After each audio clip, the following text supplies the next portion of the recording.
Ma credo che l'ingrediente sia crederci, prima di tutto, sia viverlo e metterlo dentro il lavoro che fa, in teatro, nel cinema, nell'arte, insomma. Credo che bisogna viverla e poi metterla nel proprio lavoro.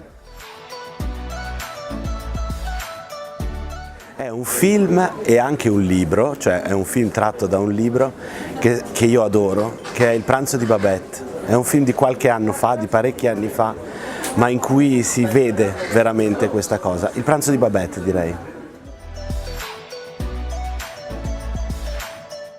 Manca un po' di sguardo verso l'altro.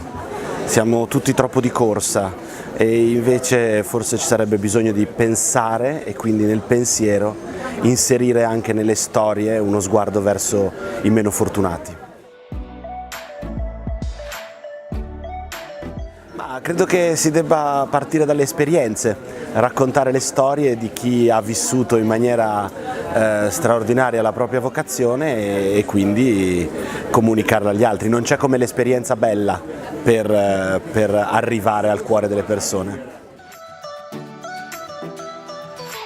Ci si può avvicinare all'incontro con l'altro se chi te lo propone lo vive in prima persona. Io ripeto, credo che sia sempre l'esperienza che uno fa che può comunicare la gioia anche di un'esperienza di fede. Credo che oggi purtroppo l'efficacia non va di pari passo con la bontà del messaggio, almeno non sempre. Credo però che invece per chi fa un certo tipo di comunicazione sia fondamentale, cioè sia importante essere onesti. Io credo che, io lo vedo nel mio lavoro, vedo benissimo che nel teatro, nel costruire uno spettacolo, se tu ti adegui a una moda e non attingi al tuo cuore, al tuo pensiero, a quello che sei tu, spesso fallisci. Quindi credo che chi vuole comunicare bene deve comunicare la verità.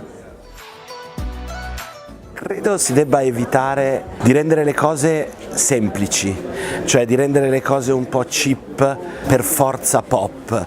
A volte un discorso ha bisogno di altezza, ha bisogno di grandi testi, di grandi storie, di grandi volti, di grandi voci, parlando di teatro e di cinema, di grandi artisti. Io starei attento a pensare che col pop, col facile, con il cheap, così si arriva facilmente a comunicare. Secondo me si arriva a comunicare tenendo alto il livello.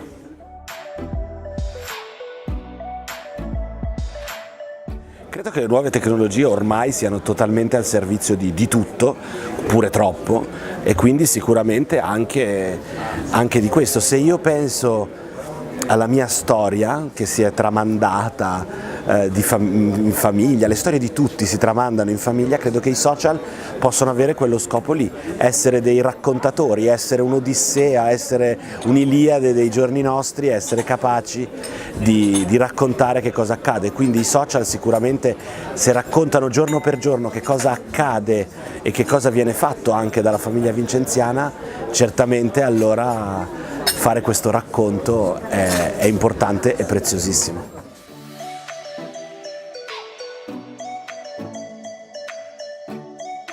Come dice Peggy, la carità, lo fa dire dalle parole di Dio, la carità